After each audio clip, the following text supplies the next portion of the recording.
I'm so passionate about this. My heart just sings every time I do this because we have been oppressed for so long. So I actually feel honoured myself personally that I have this this opportunity to do this, to play this role in our lives. It's a really big deal for me.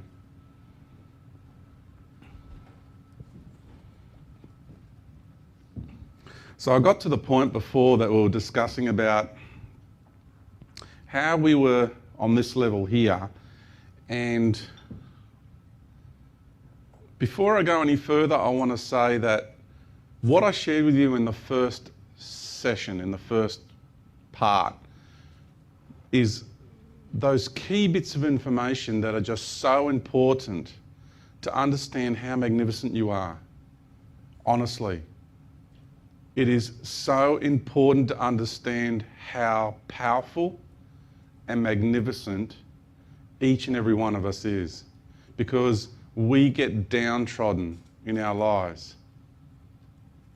What's continually being propagated on this planet is this notion that humanity needs mentoring, that we are no good, that we are children in comparative to galactic levels of communities, let alone cosmic communities. So it's your choice what you choose to accept as what reality is.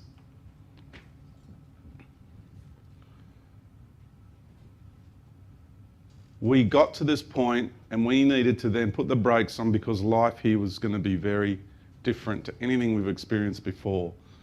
And that thick universal membrane there, that void is there because what goes on down here is, you could say, evil exists down here but doesn't exist up here. That's putting it bluntly and basically. Okay? The version of duality down here is vastly different. Here, everything is in oneness and harmony. Even though I said there's duality all the way up, and people have a problem with that because of their conditioning, they just don't understand light. Okay? If you're up at the light of God, it's light. It's frequency. Okay? It's light. It comes in many versions. So down here, the version of life is vastly different. And here, the only thing that occurs here, which you could term negative in any way, shape or form, is a difference of opinion. And nowhere near what we would call a difference of opinion. Because the moment anyone feels that difference of opinion in there, that means the law of attraction is already dragging them down into this part of the universe. The moment you start to have that happen here, that's right, you've got a difference of opinion. I wish you well on your journey. The knowing, it's not said, it's just a knowing straight away. Because you're already getting those charges happening in a more pronounced fashion. And there's beings who, before they come down here from up this realm, they start dabbling. They're the beings that we interact with, light beings from high dimensions. Because they can't dabble down into here without being affected by universal consciousness.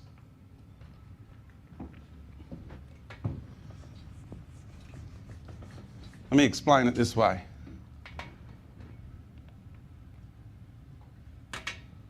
If you have plus and minus, okay, it's like the scales of life, okay? Positive and negative, the scales of balance. The moment you start dabbling down to those lower paradigms, you're either exploring this charge of life further or you're exploring that charge of life further. So you're creating an imbalance. You're already starting to create an imbalance. So if you come from the fifth dimension,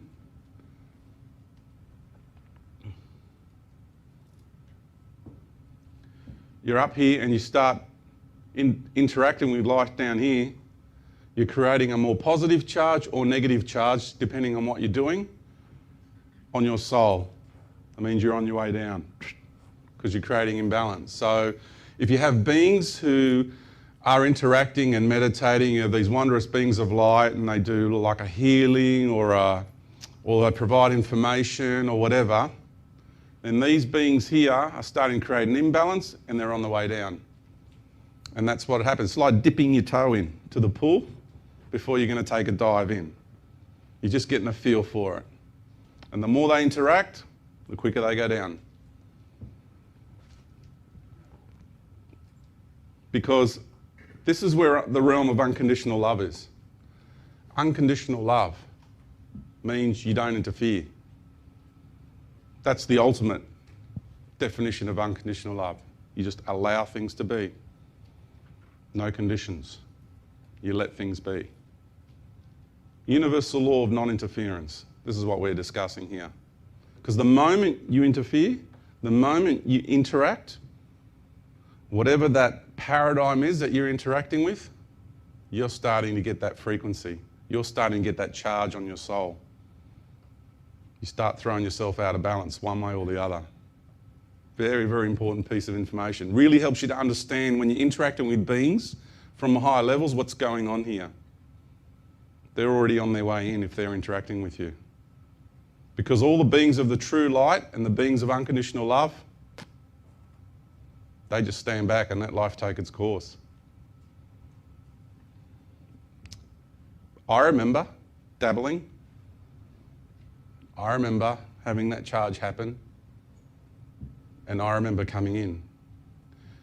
And what we have down in this realm, which I call the fourth dimension, in physical size, it's by far the biggest. Because we reach maximum expansion down through the universe in this domain here. It's massive. And all these different vibratory levels you see here, that's nowhere near enough. Do that times 100 at least. Okay? You just got to understand how many frequencies and overtones there are in that fourth dimensional paradigm. An incredible amount. And what happens is, because of that, when there's beings down here, when they look up, there's beings up at the top end of this structure. They look like angels, ascended masters, gods. This is something very, very, very important to understand. Just how big this paradigm is and just how caught beings and races are in this paradigm. Because when you're down here and you look up, there's beings up here that have angelic hierarchies, hierarchies of ascended masters, and all sorts of spiritual hierarchies going on. There are beings, look, you've got to understand we're talking about a universe, and we're talking about universal evolution over eons and eons and eons of time. It is very important to understand just how powerful some of these beings have become. We're talking about universal life. We're talking about cosmic life. Expand your awareness. Start realizing they have been manipulating life for a very, very, very long time. Billions of years. Imagine what they've learned over billions of years of manipulating other life forms. So please understand what we're talking about here. I acknowledge them and I respect them, because I respect, you've got to give credit where it's due. And they're genius. We're talking about genius here. I mean, this is all they do. They go and they present themselves to planetary populations and they manipulate them and they control them. And they've been doing this for eons of time.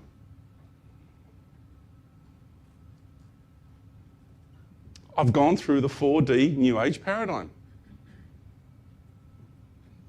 I've come out of it. I stood up in 2004 and said, I'm a member of the Galactic Federation of Light. You can see for yourselves my videos on the internet. Because when I got back from that journey in 2003, they manipulated me. They went to town on me because all of a sudden in the matrix, I stuck out like a beacon because my frequency changed so much. You know, it's like that thing pop up and you hit it with a hammer to bash it back down. It's that kind of, if I can use that as a metaphor, you know? That's what they wanted to do to me. But I wouldn't play their game. So they went to town on me, getting abducted 2 to 3 times a week, memory screenings, brainwashing programs, highly sophisticated ones, highly sophisticated. Because I've had the shadow government versions where they pump you full of drugs and brainwash you with their programs. I've been through that. And I'm very vigilant within myself. Because people say, maybe you're still being manipulated, George. Well, they're trying it on me all the time. I'm very well aware which thoughts are mine and which ones aren't. And don't think you're any different, because no one in here in this room is immune from that. When you really look at your mind, and you really look at your mind in a day, which thoughts are yours, which ones aren't, we'll get into that later. Because I'm telling you, it's frightening for some people to realise that their mind is not even theirs. And I'm not making this up. It's just whether people have the strength, internal strength, to admit that that's happening to them or not. It's understanding what the mind matrix is all about, that we're inside of. So, here we have all these beings here playing gods. One of them, I'll categorically say, is called Jehovah. He resides here. And I know, because I took this journey. I know where he lives. I know where he resides. Down here. He's a 4D entity playing God. And I'll stand up and I'll say it all around the world, because that's fact. That's universal truth. They feed off worship. That's how they become empowered. They enslave races because they want to access life force. That is the key commodity. Forget minerals like gold or anything like that. That's for very low vibrational races who are interested in those sort of things. Then you go to technology. How can technology be used to control and manipulate life? Then you get to life force. How do you control life to manipulate life, to gain power through that life? Genetics are the #1 commodity in the cosmos for those who are into commodities. I'm not. I'm just sharing with you the beings who are into control and manipulation and controlling collectives, economic collectives and paradigms of control. Our genetics are the most prized possession in the universe because of who and what we are, and I'm going to get to that. So understand what these beings want. When we worship them, when we pray to them, they've never ever been fed so much power, ever, in the universe. So here we have this incredible paradigm called the 4D paradigm.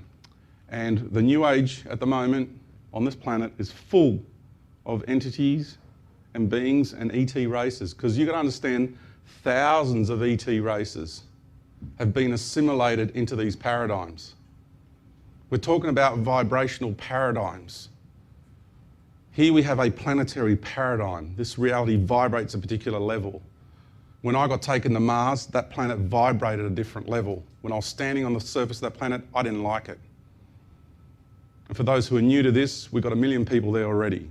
Nothing new behind the scenes. Don't forget, you're being treated like mushrooms. Kept in the dark, fed bullshit. I'm telling you the truth here. This is not a made-up story. So many people who work in these black ops are coming out talking about what's going on Mars. It's just a shock to mental paradigms who are not used to this kind of information. And you're probably thinking, well, wouldn't we hear about it? Of course you wouldn't. Do you know what's going on in the world of ballerinas? Who's doing what gig where? You don't, because you don't put your attention there. You don't put your awareness there. Do you know who the latest recruits are for Manchester United? No, because you don't put your awareness there. So if you put your awareness to these sorts of issues, you're going to find out for yourself. Don't take my word for it. I got taken there, and there's a whole lot going on Mars which people aren't aware of. That's why the notion that a probe being sent to Mars is the forefront of human evolution. It's the biggest joke going around. It's the biggest joke going around. And you've got to understand the technologies and all the crafts that are available to hide in other frequencies. Our eyes can only see a tiny little spectrum of reality. And then you go to the infrared reality. I mean, buy infrared night vision goggles and look up at the night sky. Go for it. And you can see it's like peak hour out there. They're expensive though, but lots of people have done that. And you can see them flying around in the infrared spectrum. So we've come down through all these different dimensions, explored every single possibility and outcome. Maximum expansion. What are we doing now? We're bringing it together. We're bringing it together. Because if you want to now become a universal creator of light, you need to reintegrate all your fragmented self, states of self, and you need to then take all that knowledge and wisdom that you've gained through all of those experiences and reintegrate them. So I'll stand here before you now and I'm going to tell you I have been the most evil of evil that has ever existed. The most evil thing you could possibly imagine, I have been that. And I have been the most loving and the most caring and the most compassionate and the most empathetic being that has ever existed. I've been that too, and I've done that too.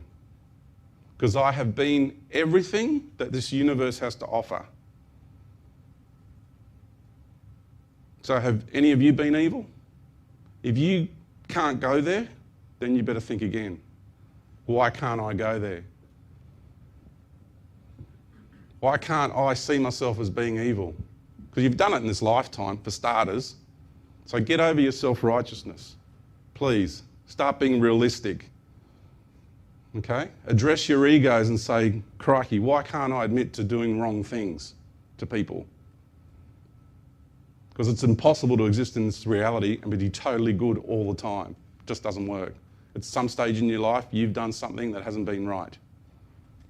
You might not acknowledge it or recognise it, but one day you'll see what it's like for the person on the receiving end of you. One day soon we're all going to be experiencing.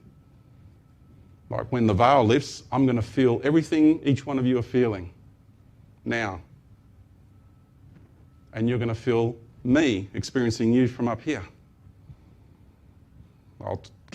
So much to talk about today, my goodness. Okay. So when I've said that we are galaxies, that we are universes, that we are galaxies and we are planets and we are stars, please understand, next time you entertain the idea and the concept of oneness, contemplate how integrated we are. We are so one. We are so integrated. I'm inside each and every one of you.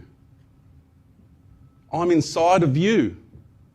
As you're a universe, I'm inside of you, and to me, you're God in that universe. I'm inside of you as a galaxy. Not only as a being incarnate on a planetary system, but I'm a star in your galaxy. You're a star in my galaxy. I'm a planet in your galaxies. I'm inside of you as a planet. I'm inside of you as a star.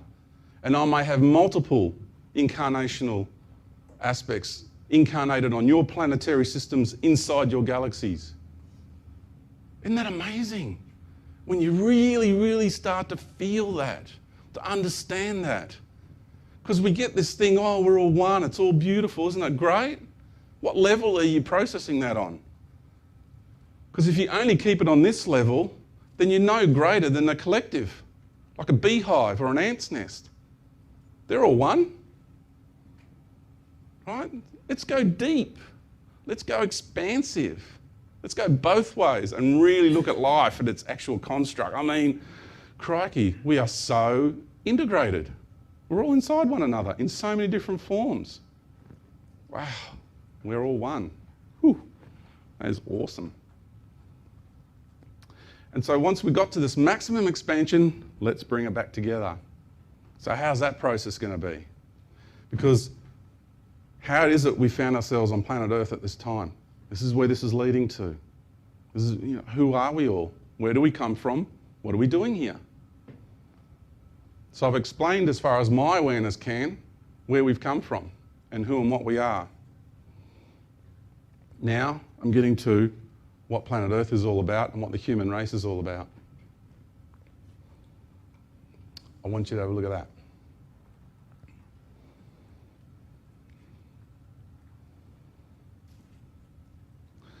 To understand that concept is so important, because if you really want to get why we're all here and what humanity is all about, this is a very, very important ingredient, because this overcomes the internal divide. Because all we do is judge ourselves and beat ourselves up. So I want you to know just how perfect you all are right now, as you are right now.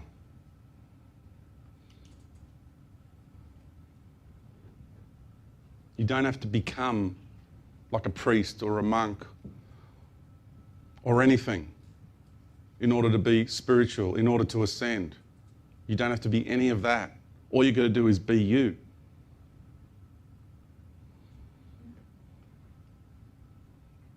Mother Earth, how is it we found ourselves right here on this planet?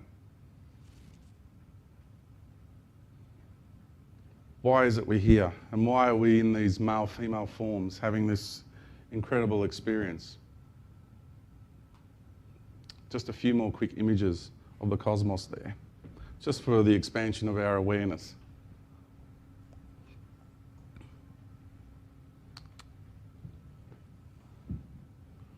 So we have this universal consciousness that said, right, all these beings are coming inside of me and they're going to learn how to be like me.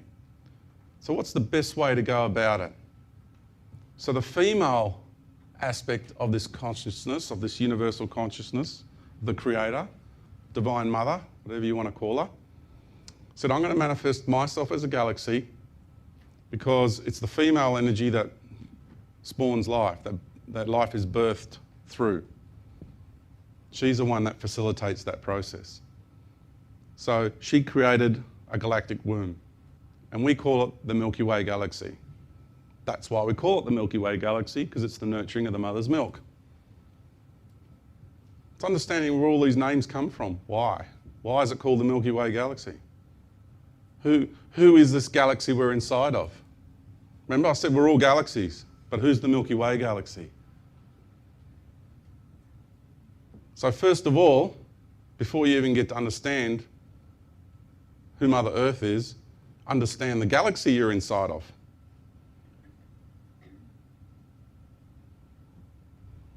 And in the Egyptian pantheon, it's called Ma'at.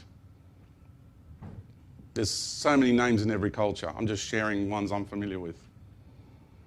And so each star system here, here's the out of all these billions of stars, who are these stars?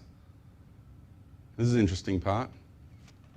Each star system here in this galaxy is a fractal of a galaxy, if you understand what that means.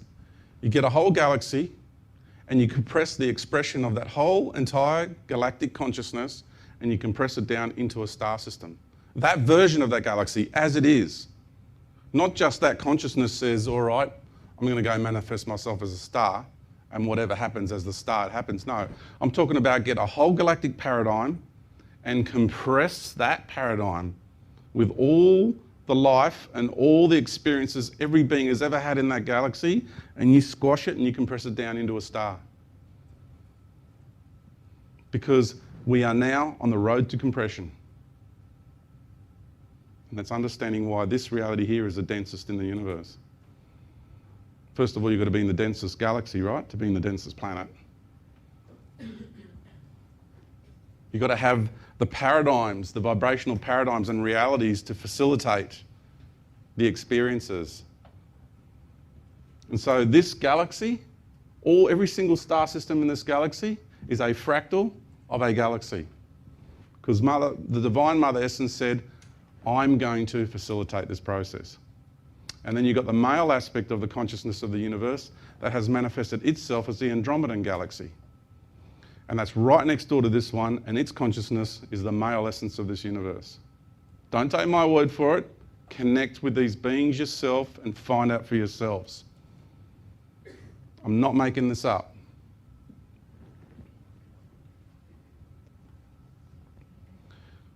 And so what we're looking at now is a stepping down of universal consciousness to facilitate this process firsthand. And we're on the road to compression.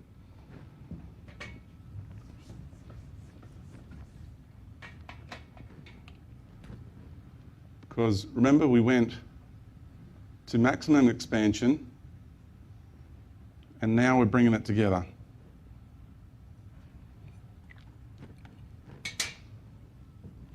You can go back the other way, but the compression journey into integration is shorter. So that's why just diagrammatically, this is how I'm expressing it. And we've got it in our hands. This journey is right there in our hands like that. Okay? It's not some weird ET symbol or anything. It's just our hands is what we do things with, what we create, what we manifest things in the doing. And there it is right there. So we go the long journey of expansion, much shorter journey into reintegration. Because we're going to get everything integrated back into oneness and harmony, back to 0 point. And so here we are in this galaxy. And the way it worked was, who were the beings that were going to choose this journey into this galaxy? And so each galactic consciousness, reality of each galaxy, and all the spiritual hierarchies in each galaxy, all the beings that have had all their experiences there, got together and worked out who was going to represent that expression of life, them, those races and those peoples who exist in those paradigms, who vibrate those versions and expressions of life. And we stuck our hands up because the journey that was going to be undertaken was known from back then. And it was going to take only beings with a lot of wisdom and a lot of courage to embark on this journey. Because think about it for a moment. Here you are in a universal paradigm, you've had maximum expansion. Okay? We've gone to all these galaxies, we're having lots of fun, right? Cosmic wars, everything, intergalactic wars, all this sort of stuff. And now this road to compression. Because a lot of people got high and mighty as they are in that state of being. Because the road to compression means, crikey, I'm going to densify my existence, which means also I'm going to shrink my existence from this maximum expansion. And I've got to take this long, arduous journey. Very difficult, very challenging, very long, very arduous journey. And there's a chance I might get trapped in that paradigm for a long time. That was the other concern. And so we have every single star system here and all the beings that originally incarnated when this galaxy was created were the ambassadors and the way showers of life on this road to compression, on this road to integration, on this road to oneness. And so from there, we came into this galaxy, streamed in here, and we had what was called galactic wars inside. And the universal consciousness said, well, this warring energy, which is more male-orientated, we need to transmute that now. It's the time and the process, the divine plan to transmute that energy. So the male consciousness said, I'm going to manifest myself as another reality inside of you so we can transmute that energy. And that's what we call the Orion system, the Orion Nebula. So you've gone from the consciousnesses of the universe and they've manifested themselves as galaxies. Now they're manifesting themselves as star systems within this galaxy. Because if you look at yourself as a creator, put yourself in their shoes for a moment, right? Are you going to have a universe, are you going to let beings stream inside of you, and you're just going to sit there high and mighty and say, no, you guys sort it out? How are you going to go about sorting this issue out of maximum expansion and integration and separation? A lot of divisions between beings. How are you going to sort that out as a creator? How would you go about it?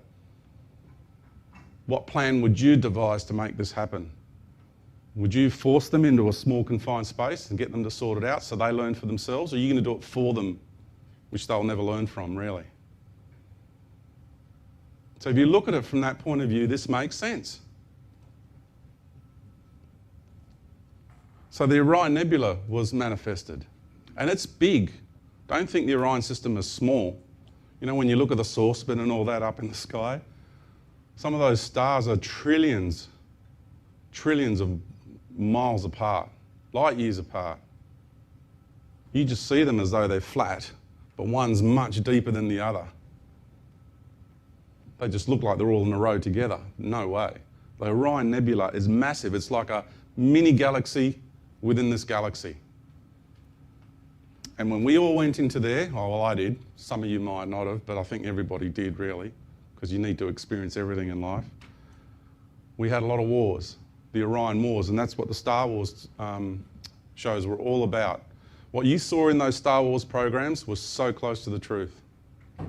Those sort of empires, those sort of wars, they all existed. This is not a sci-fi story. This is reality. It's big cosmos. That's why so many people loved it. They connected with it. That latent memory deep inside of themselves. I've spoken to people who remember being a part of that. The deprivation of spirit there was disgusting.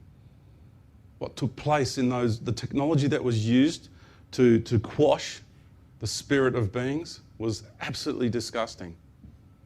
I remember being there, and I'm tingling from head to toe as I'm telling you. It was really a very tough time, because that's why we call Orion the hunter. It's the archetype. Because you need to have that vibrational energy. The male warrior energy needed to transmute. It was a big part of our integration process. Got to get that warring tribe energy out of us.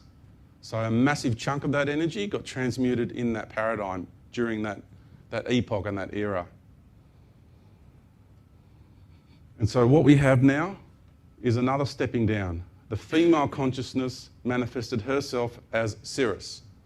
And that's why when you look at all the teachings of the cultures all around the world, Cirrus and Orion are prominent in every single one of them. You've got to understand just how important these two energetic patterns are, these star systems are. And the third biggest one of amount of energy that's invested into this reality is the Pleiades. And I'll get into that later. Pleiadians are very, very important in this process.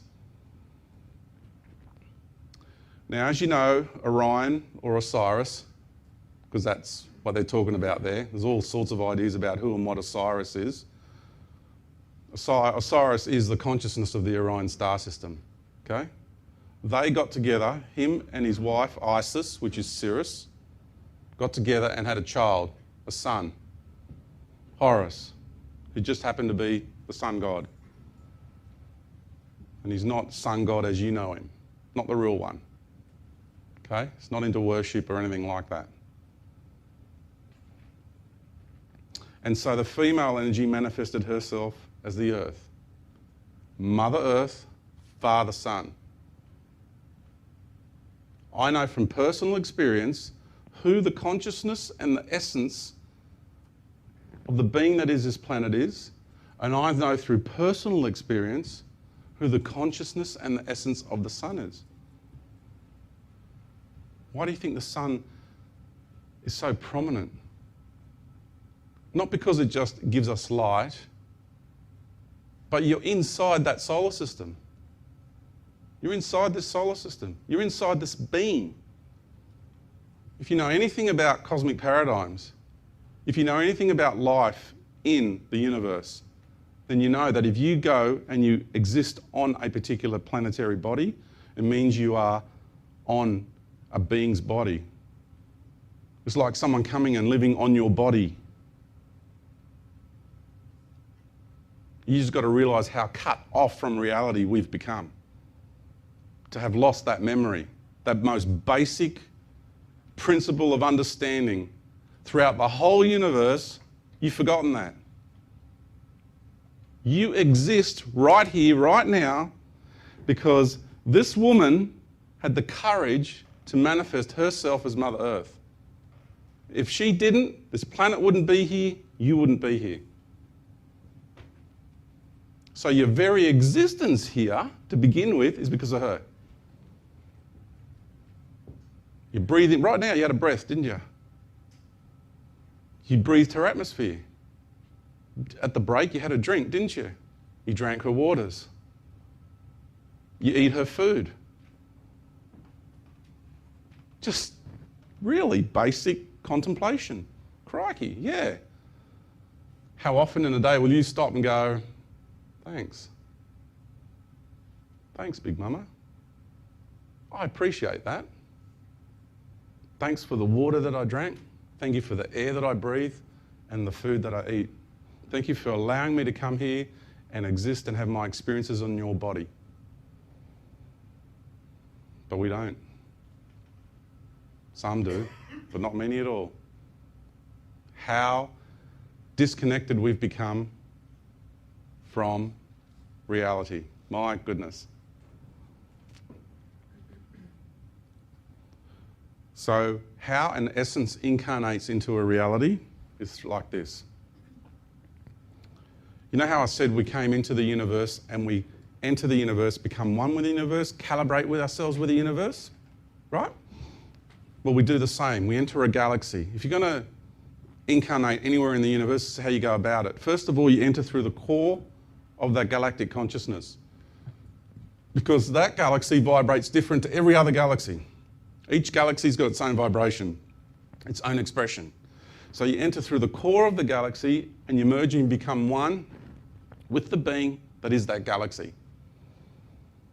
That's for starters. Then your consciousness, your essence, travels out through one of these arms, if it's a spiral arm galaxy like this, like ours, down through that river of life, or an umbilical cord, if you want to put it in reality. It's like a river and you've got cities clustered around, you know, a river. It's the same principle. You've got energetic life force streams and you've got all the stars and planetary systems clustered around these energetic life force streams. Scientists want to call it just its gravity and things like that that create this. But it's not. It's so much more than that. It's deeper than that. And you then gravitate, right? Gravitate to the star system that you've put your awareness to, that you're heading towards, you're gravitating towards it through the law of attraction. You are being attracted to that vibrational paradigm, to that vibrational reality, to have those particular set of experiences. Get where I'm coming from here? And you travel out through there to whichever star, maybe it's that little tiny dot right there.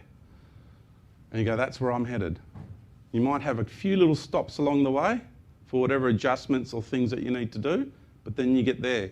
And then you enter through the core of that star. Now I'm talking about an organic, incarnational construct. I'm not talking about walk-ins. I'm not talking about being put here by an ET race via a spaceship. I'm talking about a universal, organic, incarnational construct. Okay? Then we enter through the core and the essence of that star, because you're going to exist inside the vibrational paradigm and reality of that star system, that solar system. So you've got to acclimatise yourself to that reality so you can exist in that harmoniously. So you've forgotten how just integrated you are with the sun. What do you think Akhenaten was trying to say? It's not worship the sun. He's trying to explain the construct. But archaeologists won't do that. They've got to maintain the status quo of this brainwashing paradigm. It's sun worship. What a load of rubbish. It's not sun worship. It's merely explaining the construct of life. I'll give you an analogy.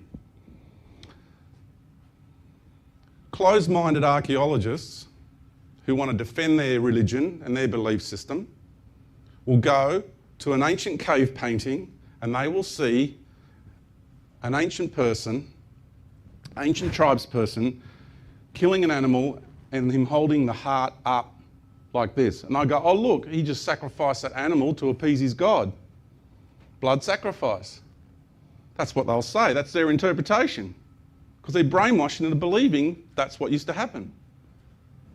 But they have absolutely no concept of the idea that he's honouring the spirit of that animal for sacrificing its life so that he could eat and feed his family and continue to survive in this reality. How different is that interpretation? How different is what really happened to the interpretation that gets forced and rammed into the psyche of the human race in today's world. Because apparently we're more advanced than ever before, apparently. And that's a load of BS as well. We are about as primitive as life has ever existed on this planet, ever. It's devolution, not evolution. Big difference. There is no way they can reconstruct the pyramids today. And they know they can't. Here's another example. When the Aswan Dam was built, here you have statues of Ramesses that weighed thousands of tons. The most advanced crane technology we had in the 60s could not lift those statues. Just to move them a few hundred metres, they had to cut them into 3 pieces. The maximum weight possible with the most advanced cranes that we had on the planet in our lives today, because we're more advanced, right? Could not lift those statues. They can only lift a third of the weight of those statues. And it took them a whole 6 months to move them a few hundred metres. And you're going to get told that a bunch of savages with a few logs built those statues, transported them and erected them. That is insanity. And people believe them. That is total insanity. So please, let's get real here. Let's get real. Let's start being real, because I'm a realist. I'm not into fantasy. I'm not into belief systems. I'm a realist. I travelled, I experienced, and I know what's real. And I damn well know what's not real. I know about the illusion. I know about the lies being imposed on the human race. I know about them. And I'm here to expose them. And I will. Okay.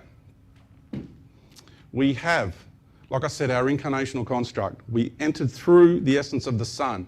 We then entered through the essence of the earth. We became one with Mother Earth. You are so integrated with her, let alone that you're breathing her air right now, you're drinking her water, and you're eating her food. So all you're going to do is remember that connection. This is not about goddess worship. This is not about sun worship. This is about re-remembering our incarnational constructs, our organic construct to life. Because anybody who meditates and goes within themselves, they'll tell you where you go from there next. Straight down to the core of the earth. Then you go to the core of the sun, then your consciousness goes out into the rest of the universe. That's the path. That's the natural flow. The Holy Trinity, Father, Son, Mother Earth, you. That's the real Holy Trinity here. Local Holy Trinity, not universal. If you don't understand life on this level, how can you possibly expect to understand universally the construct of life? So what I recommend people to do is start re-remembering their very basic existence here to start with. Start there. Just go local first.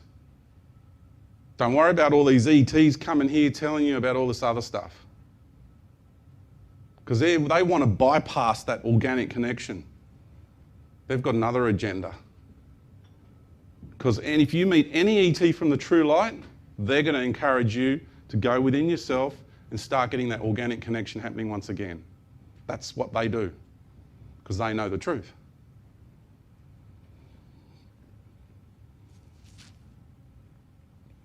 That's why we're here on Mother Earth. And that's why so many ET races are fascinated in our genes, because we are human. What does human mean? For those who are not familiar, I've mentioned this before, but for those who are not familiar, what is human? And people have a go at me about this definition. Right? Let them. Let them have a go, all they like. Man. That's an ancient word for God. That's an ancient word for mind.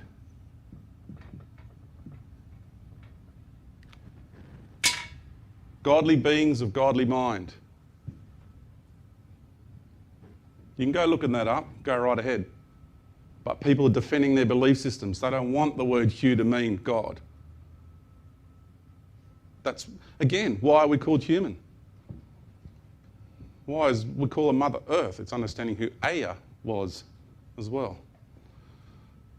It's just understanding why things are labelled the way they are.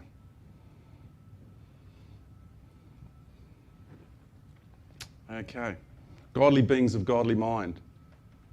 What's our DNA? What's our genetics? Who are we the embodiment of? Because this is the microcosm of the macrocosm. We're on the road to compression. Because remember, we are compressing everything. Everything. So now we have taken a whole universal paradigm and we have now compressed it into one planetary system. Nowhere else in the universe is life as diverse as it is here. Nowhere. And once you get through this veil of illusion that we've got here, that our minds are plugged into, the planetary matrix, and then you get past the cosmic matrix that these other ET races are imposing on humanity as well, and you get to reality, then you realise out there, multitudes of life throughout the universe hold us in the highest esteem, the highest regard, and they know that we are the way showers. They know. Because they are our family. And they're watching us with unconditional love, being exposed to all this deception, to all these lies, and they're standing back and they're just watching us go through it. Because just like you let a friend go through a difficult relationship, you try to help them, but you know it's best not to interfere. So what you do is you stand back and you just allow them to go through it. Haven't we all done this in life? Yeah. So it's important that we do that. Otherwise they won't learn. And then you start creating all this charge on your beingness. It's not a good thing. So you've got to be unconditional, no conditions. Because the moment you start interfering, participating, that's conditions. Conditions apply because you're making that scenario become what you want it to become. You're not standing back and just allowing it to take its course.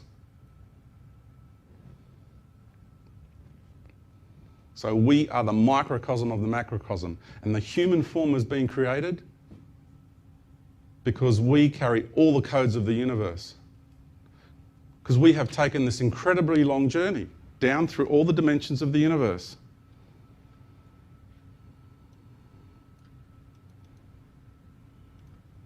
Down through all the dimensions of the universe, exhausting all possibilities and outcomes on every single level of existence, everywhere. Been it all, done it all, seen it all. Now we take all that wisdom and we reintegrate it now. All that expansion and fragmentation, we're bringing it back. And this has been the process into this galaxy, through all the processes this galaxy had to offer, and then funneled right down in a compressed state on Mother Earth.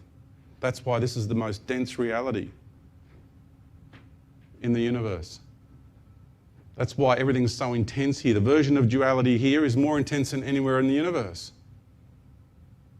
If you understand that, that makes perfect sense. What I just shared with you. Makes perfect sense. That's been our pathway, and we are the way showers. And we only see 2 strands of DNA in the scientific world because the other 10 are being kept from us. Because our whole scientific world on this planet is under the control of an extraterrestrial group, just like everything else is under control to a certain degree by the ETs, an off-world cabal. Because if you think it's just the ruling elite that control things on the planet, you better think again, because they have off-world overlords. And I've had to deal with this behind the scenes personally.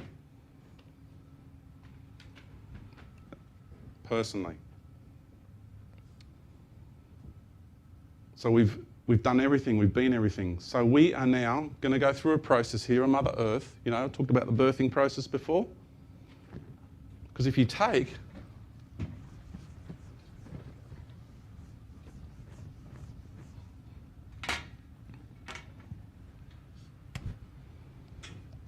let's express it this way.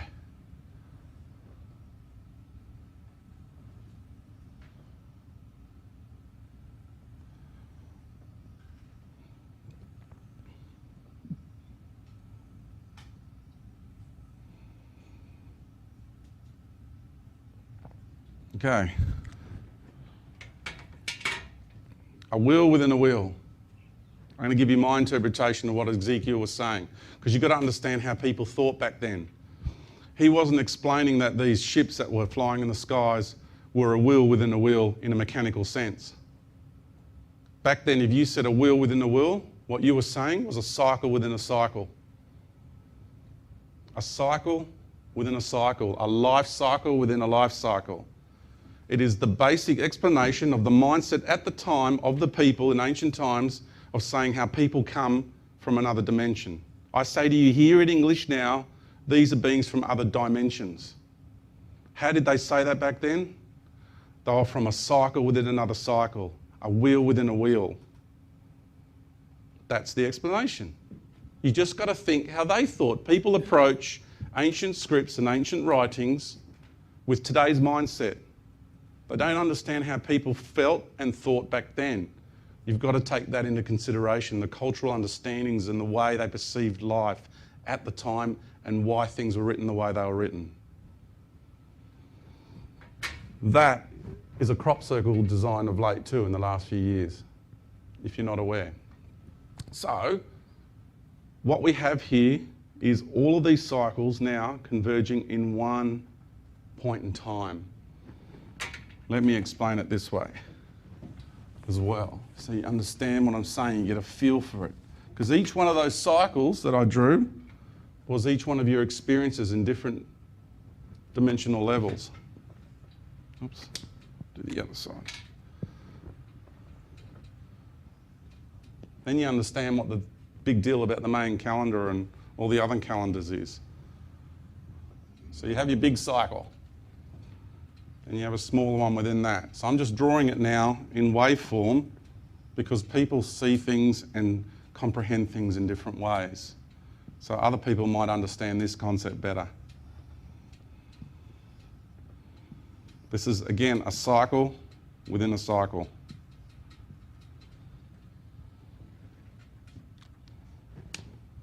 And what we have here is a point in time in galactic consciousness and cosmic consciousness and universal consciousness that this whole journey, if you can,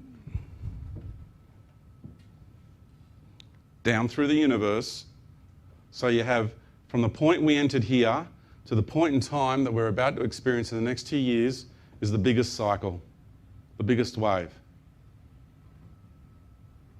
Then by the time you got to here, that'll be the next one. Because it's a shorter cycle. Now from there to the end is shorter. From there down is shorter, right? So it's all your different experiences. Now when we got to here, I mean, there's just so many, I can't physically draw them, all right? You've got to understand this is just a diagrammatic expression of what I'm trying to say here. But they all were going to converge at one point. And that's bringing all those experiences on every level together at one point in time, because we're bringing them back to oneness. We're bringing them back to 0 point. We're integrating everything. Everything we've been, everything we've done. We're integrating it all. And as crazy and deluded and fantastic as that sounds, that's reality. And you're going to find out for yourselves very soon. That's why I stand up here and say this stuff. You're going to find out for yourselves really soon. And I'm excited about that. I am, because the outcome's incredible. The outcome of this process is so incredible. Because after you walk off here today, get on with your lives. I'm not trying to sell you a book. Okay, there was a DVD out there for those who wanted it. Right? But I'm not selling courses. I'm not interested in followers, because that totally is opposite to what I'm about. I'm about empowering you individually to give you this perspective on life. Because this is about self-empowerment. This is about knowing who we are and where we come from. So all I'm doing, I'm providing triggers. That's it. I'm just providing a trigger to help people re-remember who they are and where it is they come from. That's all I'm interested in doing. Nothing beyond that.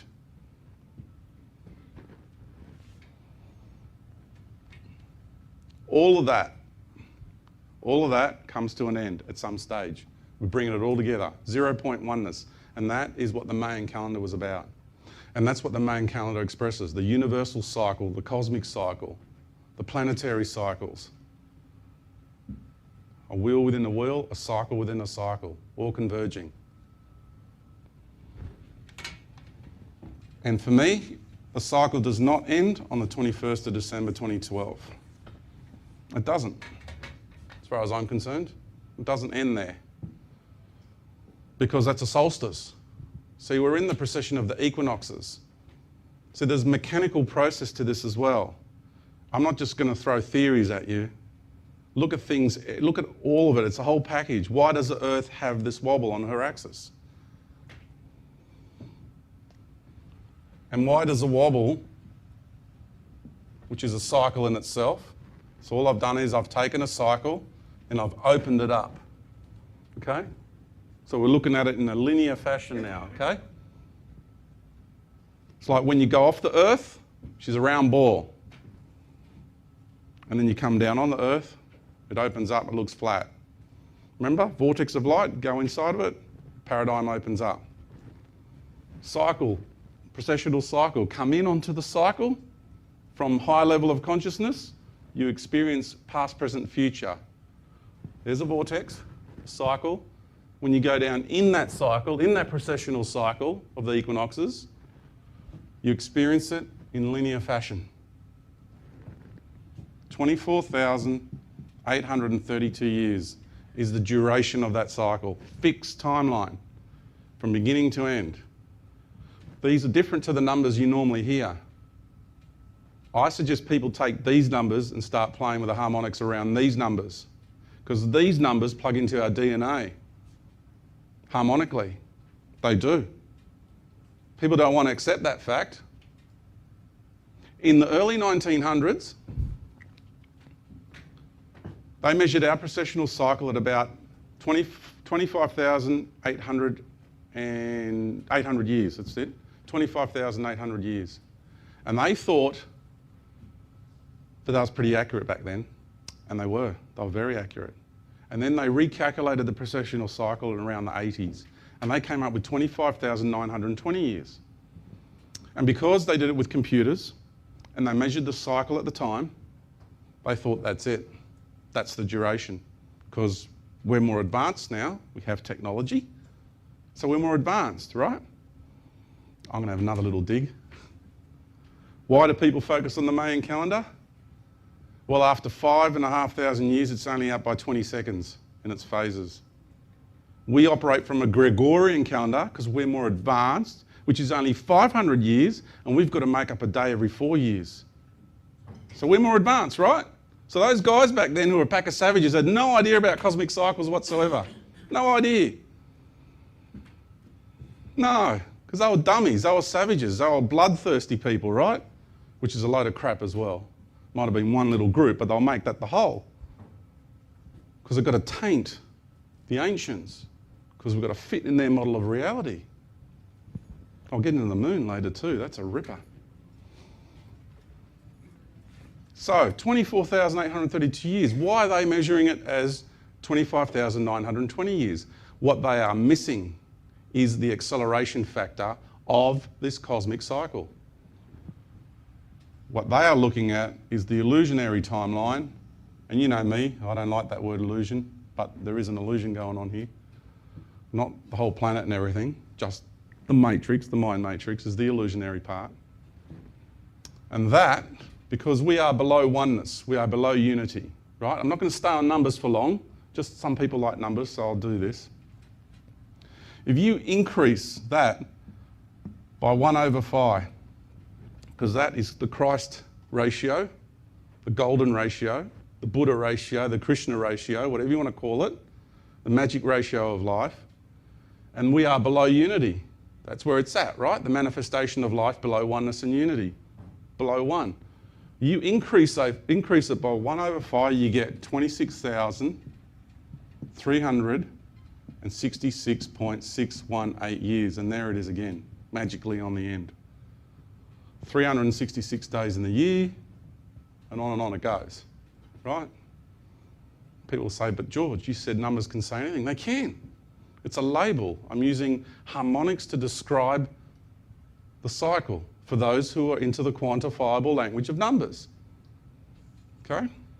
This isn't times tables numbers. This is sacred geometry and sacred harmonics. Totally different level.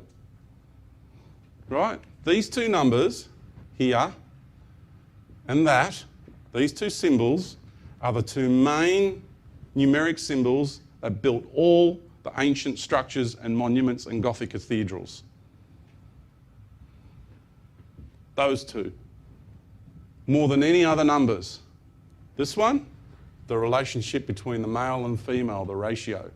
This one, the ratio of life. Both of them, the circle, that's pi, right? And that's phi. You can do it this way, or you can do it that way. It's just the line going through the boundaries of the circle. The female and the male. The female and the male. Father, Son, Mother Earth, men and women. It's understanding the building blocks of life here. We're talking about numbers that describe life to its total capacity.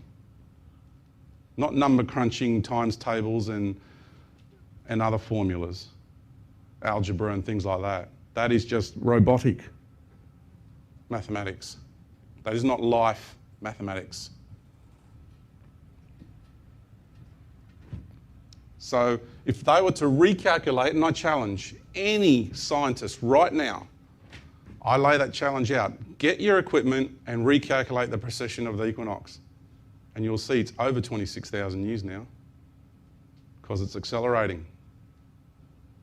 And the precession of the equinoxes do not finish on the 21st of December 2012. It finishes on the 21st of March 2013. That is when actually the cycle ends.